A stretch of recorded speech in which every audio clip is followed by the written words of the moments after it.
Why on earth are you going to Kosovo? That's the question I've been asked quite a few times over the last few weeks, and I'm hoping inside the next 7 days and through these videos I can answer it. I am currently at Pristina Airport. I made it through security. I've rented myself a car. It's the white one you can see there in the distance. Flight was delayed 3 hours, so not the best of starts, but I'm good to go now. I'm about to jump in the car, get on the road and start my road trip in Europe's youngest country. So if you're interested in learning a little bit about what's out there, as I am, then consider joining me. It is going to be a good one, and I am very much looking forward to it. So let's get on the road, let's get out away from the airport, and as soon as I can I'll stop and tell you a little bit more about Kosovo, a little bit more about my trip. But for now, let's get in the car and let's roll. You say you listen, but you're missing what it's all about. Rise up now. If you never fall, you don't change at all.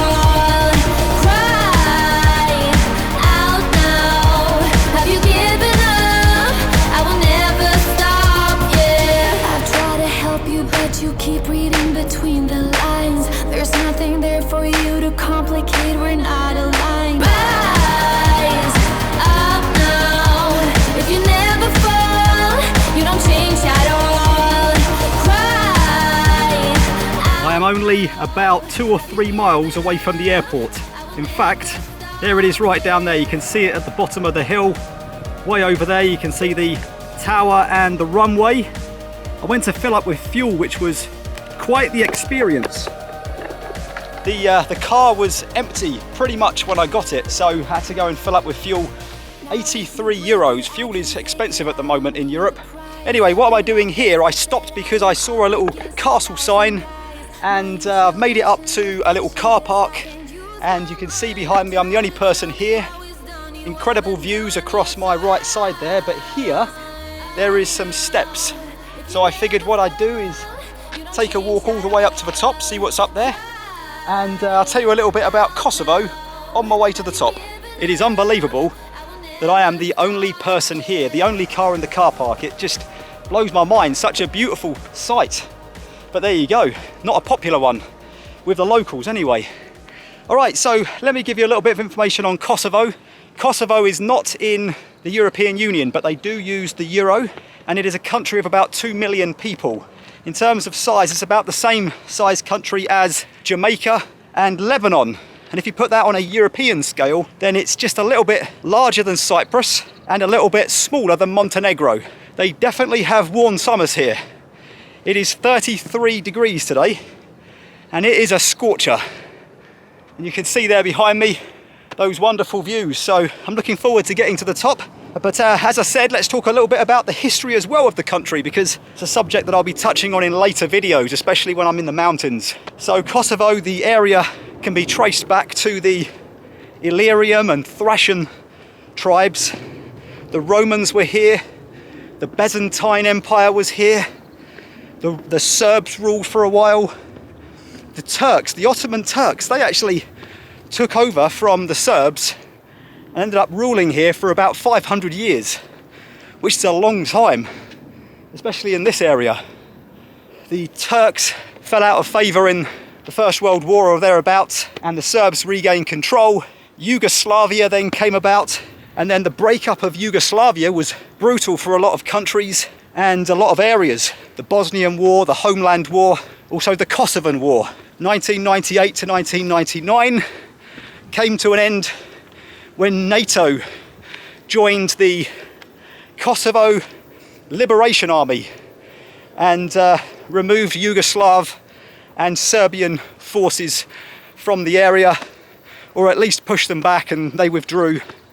In 2008, wow, it is just amazing. 2008, the country of Kosovo declared independence. So it has been an independent country since 2008. Right, I'm at the top of these steps now, so let's see what's up here. Just a little further up the hill now, and I've come through a clearing in the trees, and there is this old wall, but it's not just any wall, it is the remains of a 1500-year-old fortress that was built during the Byzantine Empire, during the period of Justinian, apparently, when he ruled the Byzantine Empire.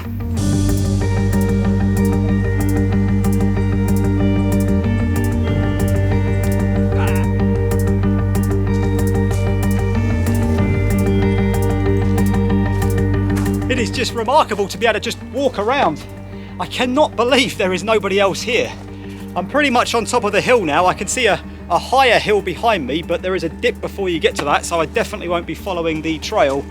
But I think this is the main part of the fortress. And the fortress, I've found out, is 1.3 hectares in size. And a hectare is 10,000 square meters, or 100 meters against another 100 meters across. So it is a really large fortress, and the walls are still in really good shape considering their age.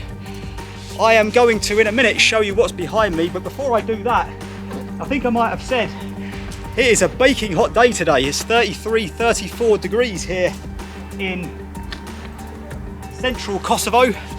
Absolutely baking. So I'm going to keep the water flowing.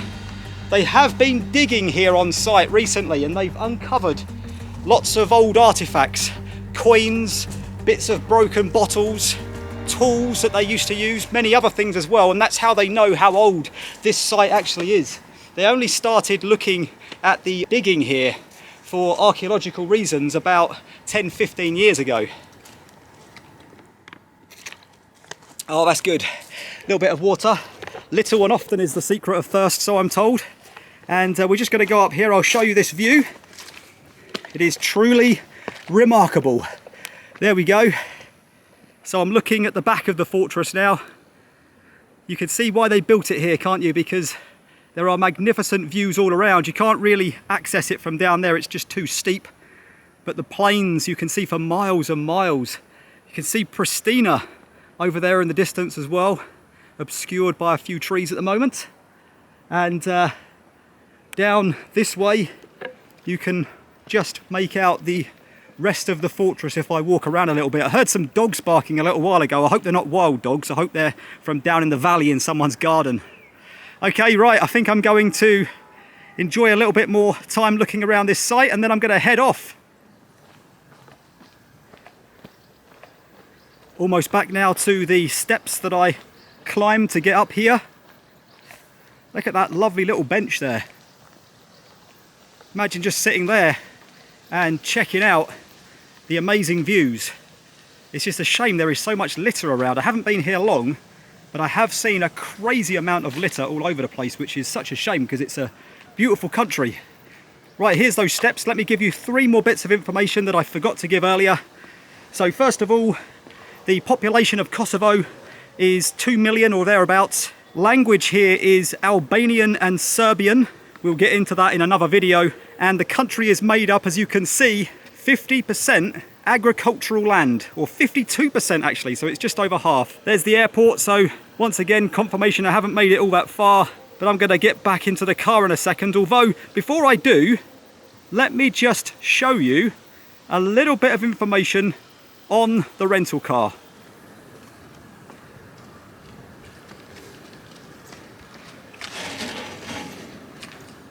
Okay, right, just before I get back on the road, let me tell you a few things about my car and show you it in a bit more detail. Get the camera sorted out first of all. There we go. So, the story goes that I sorted my rental car about a month ago, and it was £188 for 5 days, and that was the cheapest deal I could find. However, 1 week before I came, I had a look again, and I found a deal for £88, which was £100 cheaper. So I cancelled my original order and booked this one through a local company, I think. But to be fair, the price probably does merit the car, because even though it looks quite modern, looks quite nice, it is a bit of a wreck, no doubt about it. So I'll quickly show you around and I'll tell you about the insurance that I got, because when you rent cars out, they don't include an insurance on the excess. So this one had collision damage waiver, which means that if I crash it, I just walk away, but I have to pay the excess of £800. And the most companies that rent cars out will also insure you against that excess. In this case, it was going to be £30, but I used a separate company called Car Hire Insurance, and they insure me against excess, and they'll do that for a year for about £50, so much better to do it that way. It is a wreck though. Take a look at this. This was on it when I picked it up. It's got quite a few dents and scratches on, but it's got a smashed wing mirror. And the guy didn't seem too worried about it. It was hard communicating with him because he couldn't speak much English and I couldn't speak much Albanian. There we go, central locking works. But in here, there is an engine management warning light that is on constantly. And when I showed the guy, he was like, don't worry, it doesn't matter. So I've kind of taken his word for it. It's a red one as well, so not all that good. The air conditioning doesn't work, but that's all I found on it that's not good at the moment. Pretty spacious inside, suitcase in the boot. It is all good to go. Okay, well, I think with that, I'm going to get back on the road now and head towards Peja.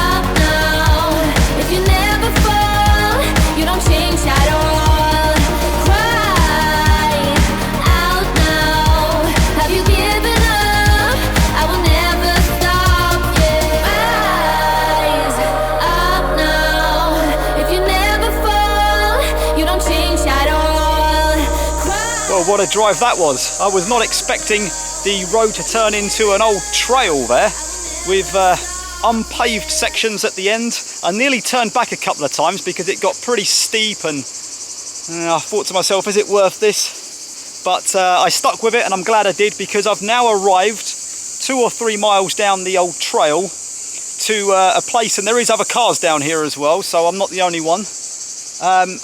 The place that I'm at now is called Mirusha Canyon.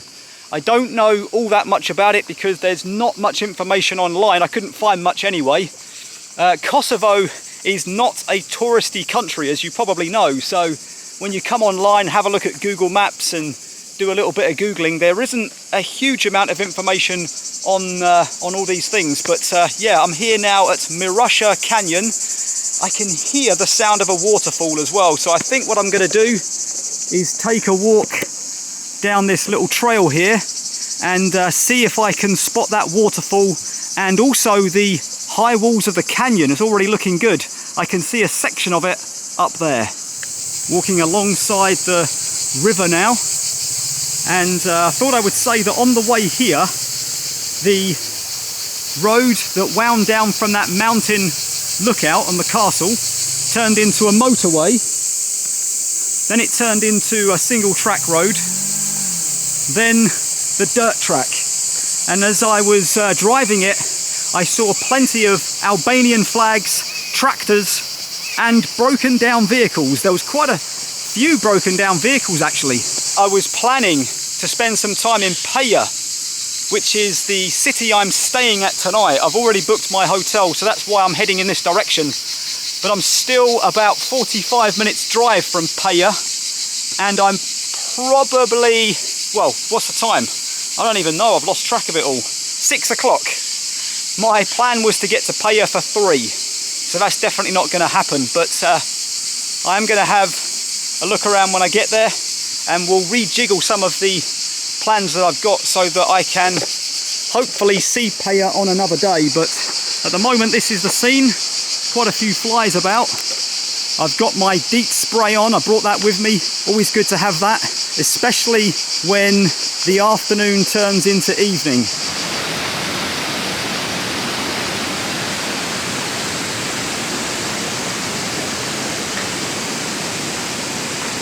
So I'm on the far side of the canyon now, and there's a little bar there serving all kinds of cold drinks. And as I come around, no doubt you can hear the roar of the waterfall What a beautiful area. There we go, the canyon walls and Mirusha Waterfall. The guy just said that there are 4 of them at the moment, but some people up there as well, look. There's 4 of them at the moment cascading through the canyon, but there can be up to 12 and maybe even more if you go further along the canyon. Up there is, believe it or not, a diving board. Just another angle now of that diving board.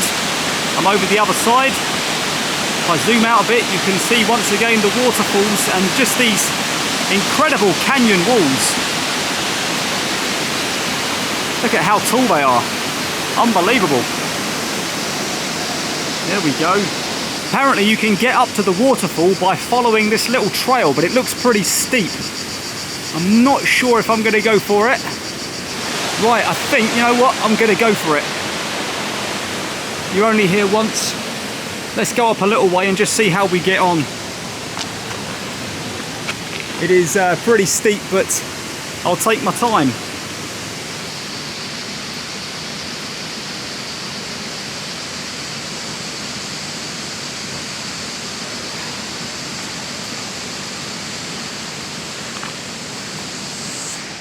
I did not expect to be doing this today.